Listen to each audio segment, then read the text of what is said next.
Welcome to your success. I hope you guys are doing great. तो जैसा कि आप सभी लोगों को पता था, हम लोग एक सीरीज़ कर रहे थे और वो सीरीज़ का टॉपिक था प्रोनाउन यानी कि सर्वनाम। तो उस सीरीज़ के मैंने 4 पार्ट तो पहले ही बना के रखी है। आज मैं आप लोगों के लिए 5th पार्ट लेके आया हूँ और आज का टॉपिक है आप इंटरोगेटिव प्रोनाउन और इंडेफिनिट प्रोनाउन।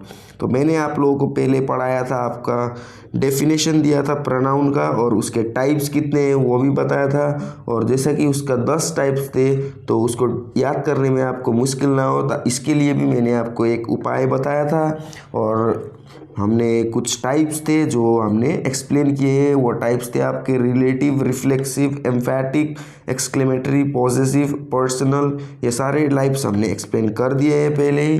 तो अगर आप लोगों ने वीडियो नहीं देखी हो तो ज़रूर से देखिए, मैं आपको लिंक डिस्क्रिप्शन में प्रोवाइड कर दूंगा। तो आज का टॉपिक है हम लोगों का इंटरोगेटिव और इंडेफिनिट। तो बिना देरी किए चलिए वीडियो को स्टार्ट करते हैं। तो आज का आपका फर्स्ट टॉपिक है interrogative pronoun.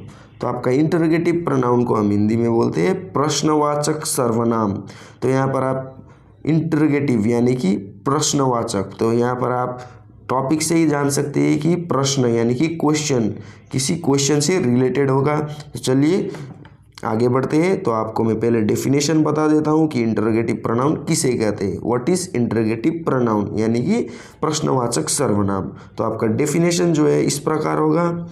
Interrogative pronoun is a pronoun which is used to ask a question.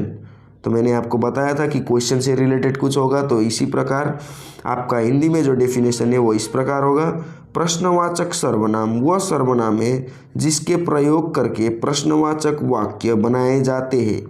तो यहाँ पर आपको देखने को मिलेंगे यह चिन्ह, इसे हम बोलते हैं इंटरोगेटिव साइन यानी कि क्वेश्चन मार्क।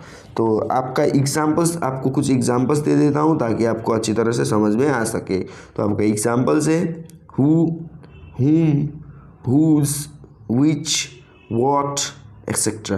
तो ये सारे आपके एग्जाम्पल्स इंटरोगेटिव प्रोनाउन के। तो चलिए मैं आपको इसे कुछ सेंटेंसेस में यूज करके दिखाता हूँ ताकि आपको अच्छी तरह से समझ में आ सके, क्योंकि आपको पता होना चाहिए कि अगर ये वर्ड किसी सेंटेंस में आ जाए तो उसे हम बोलते हैं इंटरोगेटिव सेंटेंसेस। तो आपका जो सेंटेंस है वो इस प्रकार होगा। What is your name. तो यहाँ पर आप देख सकते हैं व्हाट का प्रयोग किया गया है, इससे आपको पता चल जाएगा कि यह एक इंटरोगेटिव प्रोनाउन है यानी कि एक इंटरोगेटिव प्रोनाउन है। तो आपका नेक्स्ट जो है वो है आपका हु आर यू। तो आपको ये सेंटेंस में हु दिख रहा होगा, तो यह भी हो जाएगा एक इंटरोगेटिव प्रोनाउन। तो आई होप कि आपको इंटरोगेटिव प्रोनाउन यानी कि प्रश्नवाचक सर्वनाम समझ में आ गया होगा अच्छी तरह से। तो चलिए बढ़ते हैं नेक्स्ट टॉपिक की ओर, जो कि है आपका इंडेफिनिट प्रोनाउन यानी कि अनिश्चयवाचक सर्वनाम। तो इंडेफिनिट प्रोनाउन को हम हिंदी में बोलते हैं अनिश्चयवाचक सर्वनाम। तो सबसे पहले तो मैं आपको डेफिनेशन दे देता हूँ कि व्हाट इज इंडेफिनिट प्रोनाउन यानी कि अनिश्चयवाचक सर्वनाम क्या है। तो आपका डेफिनेशन जो है वो इस प्रकार होगा।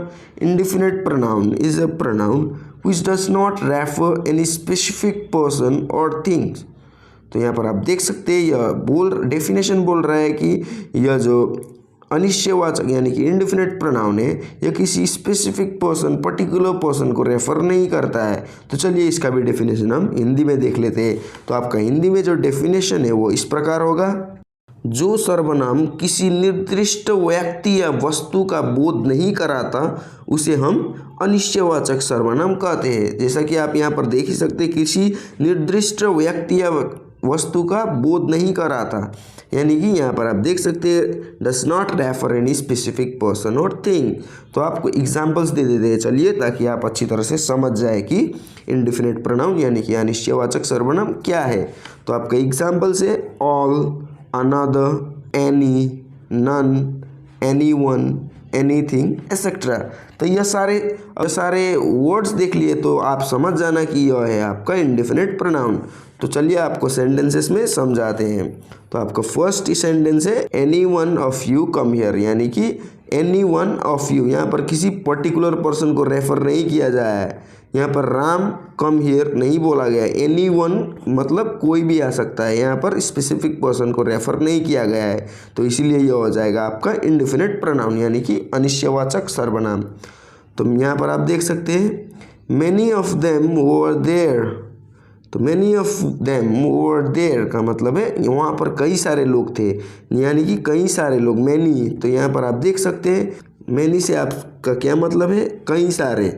तो यहाँ पर किसी एक को नहीं बोला जा रहा है, पर्टिकुलर पर्सन यानी कि स्पेसिफिक पर्सन को रेफर नहीं किया जा रहा है, तो इसीलिए यह भी हो जाएगा आपका अनिश्चयवाचक सर्वनाम यानी कि इंडेफिनिट प्रोनाउन। तो आई होप कि आप सभी को वीडियो समझ में आ गया होगा। यही दो थे आज के टॉपिक जो मैं आपको पढ़ाने वाला था। नेक्स्ट टॉपिक भी आएगा जिसमें मैं आपको पढ़ाऊंगा डिस्ट्रीब्यूटिव और डेमोन्स्ट्रेटिव प्रोनाउन। तो आज के लिए बस इतना ही। अगर आपको वीडियो पसंद आता हो तो ज़रूर से लाइक कर दीजिए, और अगर चैनल पर नए हो तो सब्सक्राइब करके बेल आइकन पर प्रेस कर दीजिए, ताकि आप हमारे लेटेस्ट अपडेट्स को मिस ना करें और सबसे पहले आप तक पहुँचे। तो चलिए मिलते हैं नेक्स्ट वीडियो में, तब तक के लिए धन्यवाद। जय हिंद, जय भारत।